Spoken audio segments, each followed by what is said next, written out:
Soy el estudiante de Ingeniería Electrónica Carlos Arturo Chaparro, de la zona centro de Bogotá y Cundinamarca. Soy del grupo 301-303, raya 68. De profesión militar, llevo 21 años en la fuerza, herido en combate por acción directa al enemigo. Y pues estoy estudiando el segundo semestre de Ingeniería Electrónica. Mi pasatiempo preferido pues es montar cicla. Permítame darles a conocer que yo soy boyacense y a mí me invitan a montar cicla y yo estoy ocupado. Mentira, soy apasionado por la cicla y me encanta el deporte. En mis ratos libres pues me dedico a ver una buena película que se encuentra en cartelera con mi familia. Eso para compartir en familia. En estos presentes 5 minutos vamos a ver una agenda muy pequeñita, ya debidamente establecida en unas diapositivas que está en la plataforma, que cuenta de los siguientes parámetros: qué es un algoritmo, qué es un diagrama de flujo, qué es un pseudocódigo, diferencias y similitudes entre ellos, fases necesarias para resolver un problema con algoritmos y la importancia de los algoritmos como fundamento para la programación.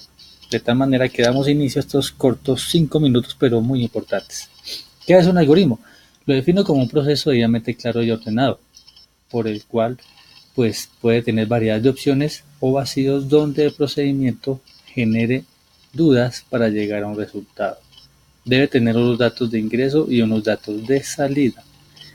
Un algoritmo, permítanme, señores docentes y compañeros de clase, debe estar debidamente organizado, debe estar detalladamente amplificado bajo unos parámetros que nos lleven a una definición clara, a la solución de un problema. No pueden haber vacíos en un algoritmo, debe ser claro, preciso y conciso.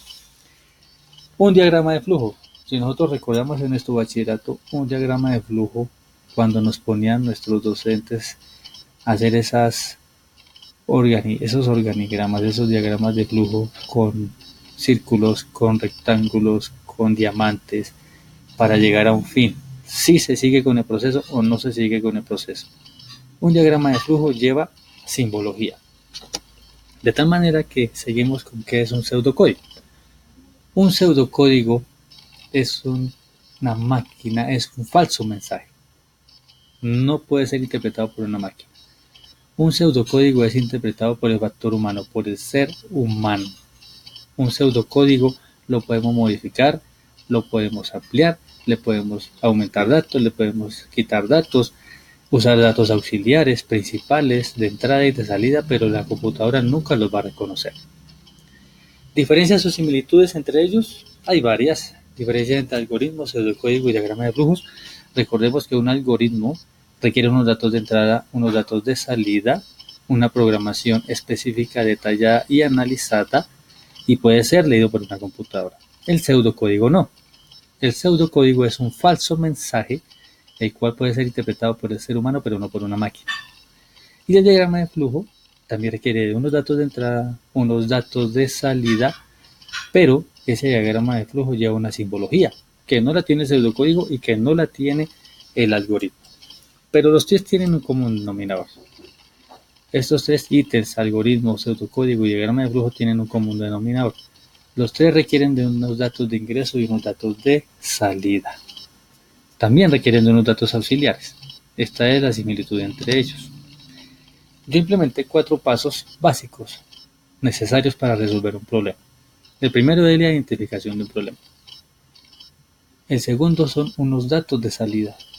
¿Qué queremos hacer para identificar ese problema? Unos datos de salida, y con esos datos de salida le damos solución a ese problema. Pero para esos datos de salida requerimos unos datos de entrada para llegar a ese destino final, que son los datos de salida, debidamente establecidos y programados. Y los datos auxiliares son aquellos parámetros internos que nos van a ayudar a complementar esos datos de salida. La importancia de los algoritmos para la programación, mucha importancia, porque está controlada desde celulares, computadores, televisores, cohetes, aeronaves, aviones, helicópteros. Todo lo que tenga que ver con electrónica tiene programación y tiene sistema de algoritmos. Pongo ejemplo una máquina dispensadora gaseosa. Esta máquina ya sabe el valor del billete que le ingresamos, cuánto nos debe devolver a nosotros, hablando de moneda. ¿Dónde está ubicada la gaseosa? ¿Cuánto cuesta la gaseosa? ¿Y a qué número, a qué código está asignada esa gaseosa? Nos debe entregar el producto, nos debe entregar las vueltas de ese dinero sobrante y debe tener referenciado qué producto vamos a tomar. Y todo eso se hace mediante unos algoritmos de programación. Para todos ustedes, buenas noches, muchas gracias.